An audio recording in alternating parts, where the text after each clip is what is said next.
field. And when you guys do your whole checkoff, first thing you're going to do is come in, introduce yourself to your patient.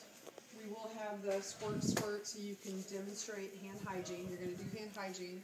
You're going to double check your patient, meaning you're going to ask them their name, and you're going to check their name band to make sure that they are who they say they are. You're also going to look at their allergies, because if they had an allergy, say to tape, which I forgot to tape.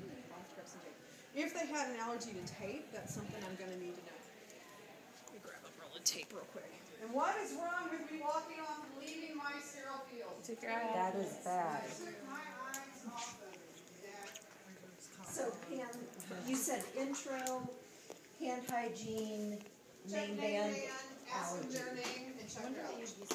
In your book, it has a step-by-step instruction. I have a question about sterile field that I didn't ask. I know you did it in a specific order, but does it really matter after you put the field down and gloves are you have to put last? the sterile field on first. You have to put your gloves on last. The bowl has to go before the saline. Other than that, whatever works for you. Okay. And I'll be truthful, if you went with me and did 10 sterile fields, I'd probably set all 10 up differently, depending on what I've got where and how I'm feeling. But as long as you keep those concepts in mind, it really doesn't matter. You have to, well, you don't have to. I pre-do my tape only because trying to do tape, I love watching you guys try to do tape with gloves on. It's like if you've ever put tape on a cat, same thing, because you're all like, it's just easier if you do it before you put gloves on. Okay, so you'll come in, introduce, hand hygiene. You're going to set up your sterile field. Raise your bed to an appropriate level.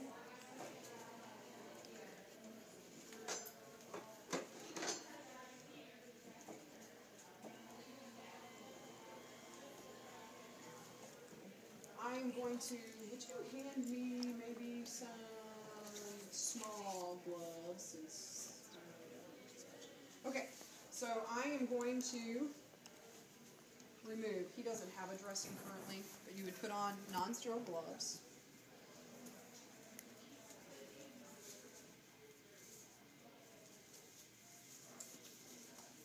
You would peel off the tape, remove the old dressing. You're going to take a look at the wound, see if there's any drainage, anything of that nature.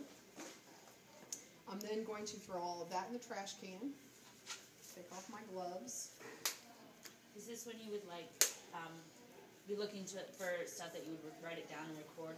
Yes. Okay. Small trash can. Is that part of our assessment? Yep. Okay. And I'm going to put on my sterile gloves. Now, sometimes I'll have students go, well, okay, so why do you set up your sterile field before? Because there's that potential you'll take your eye off of it. If this patient's awake and alert and totally with it, you can take off their dressing and then set up your sterile field. If this patient is confused, you might find their hand going in their wound. So that's why you don't want to leave it exposed like that. The other thing is you want to keep them as covered as possible. First off, they'll get cold, but secondly, if somebody comes busting in the room while you've got it and they're all exposed in their glory, it's not nice for your patient. So keeping some modesty going on there.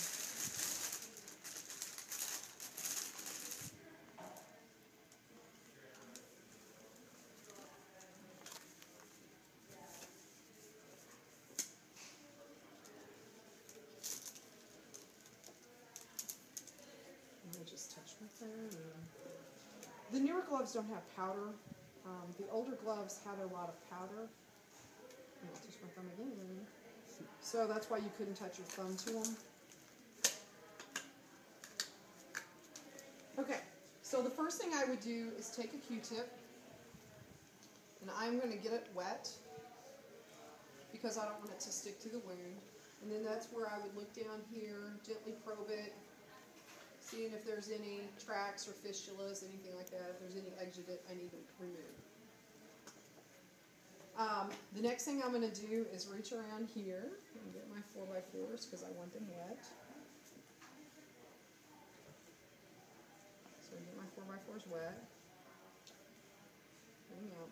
Now, because I just wring these out, can I put the rest of them down on the, why not? Because it's wet and this is not a waterproof sterile field. So good.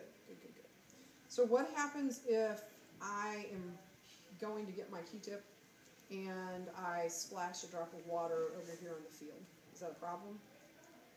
It's a contaminated area. It is a contaminated area. So it's not a problem per se, but anything that's over there, I can't use an inch around the whatever it is.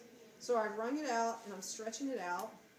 Then I'm going to grab it. I'm just making sure, I'm reaching over this. There's nothing there. I'm just making sure I don't reach over this. It's not as big of a deal with this because this blue line is going to go on the outside, but it's still not a habit you want to get into. So I've got my Q-tip.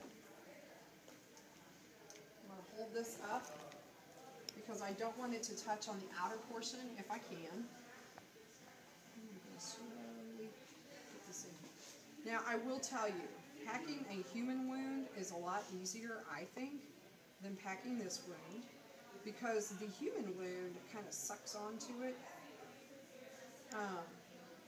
where this plastic doesn't grip it, it just slides right off. So a human wound, I think, is easier. Since I have plenty of Q-tips, I would go ahead and throw that one in the trash. Get me another Q-tip, get me another 4x4.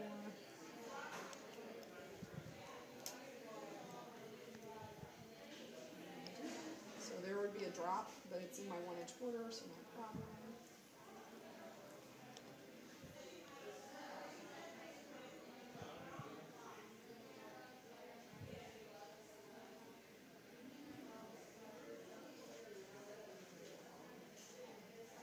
How tightly do you pack? I mean, how Nope, that's a good question. pressure, I guess. You want to pack it firm enough, but you don't want to overpack it. So if you're gently pushing it in, you're fine. If you're having to really ream it in there, it's not. Do you have a top load washer or a front load? Top. Okay, no, that's what I want to hear. Oh, okay. It's kind of like when you put clothes in a washing machine. You know, the You don't washing want it machine stuck. says don't. Okay. Well, if you're packing it way down in there, you're overdoing it. If you're just gently, nicely laying it in there, it's fine. Okay. So on this, if you look, there's some of the edges on the top that are not covered by this. So I'm going to take one more piece. You can walk around and look if you need to, Stacia. I'm going to take one more piece, and you guys might do it a little differently, and that's okay. The main thing is I want all of that covered so it doesn't dry out. So I'm going to take another piece of the wet gauze. Is it okay if you're dripping Yeah. down on the, okay, Yeah, I don't care about the floor. okay. Now, if you're in the burn unit and we're using sulfamyelin, you don't want to get that on your shoes because it stains it black. Okay. But this stuff doesn't do it. So I'm using my fingers because I'm almost done. I'm not sticking them way down in the wound, so I'm not worried about getting nasty stuff on my glove while I'm doing this. Key thing here is I want to get the majority of that covered if I can, and I don't want it on the good skin. Because if I get that wet stuff on the good skin, it's going to cause skin breakdown from the wetness. Okay. Then I'm going to take a 4x4 here. Remember I said, or an ABD, sorry. I said the blue line goes on the outside. Well, if I laid that like that, that's big. It doesn't need to be that big. I don't want to cut it because this covering helps keep the moisture in. So in order to make this side close to my patient, so this side not touching it, I'm just going to fold it in half. And then I'm going to cover my wound. Now, why is it okay if I reach up and touch my gown now with my sterile hand? Covers. I'm done. Exactly, I don't have to be sterile. This part's not going to stay sterile. And then I'm going to tape it. You can do taping any way you want. A lot of it depends on this wound. If this patient is upgoing, I'm going to put it down a lot better than if this patient is staying in bed. So I prefer the border if this is a patient that's up and going. So basically, be careful. If this is going down near where she's got pubic hair, don't put tape on it. That's just cruel and unusual. Can we, for our mastery, can we pre-pull our tape? Yes. Okay. And we can put it on the table. Because it's not sterile. Yeah, because it does not have to be sterile. Yes. All right. So then, what would I want to document right here on the dressing? Your initials. The Date and time. In my long hand, I'm going to document the color. I'm going to document any odors. I'm going to document how much I've got packed in there. This one's pretty wide open. Some of them are really deep, and you may not be able to see all the way down. And we'll finally pull out 2 4x4s, and Lacey said she put in 3. I I need to go a-digging for another one because there's another one in there. You also want to document any granulation tissue notice. So pretty much anything about the wound, you're going to document exactly what you saw so that I know coming into this. Maybe Lacey did it and she didn't mention anything about eschar tissue, and I get in and I'm noticing there's some eschar tissue. Well, I need to document that because it could be a change in the wound. When you said edgedite earlier and like take it out, what do you take it out with? Your Q-tip. Okay. Now, we'll say there was a ton. It was nasty.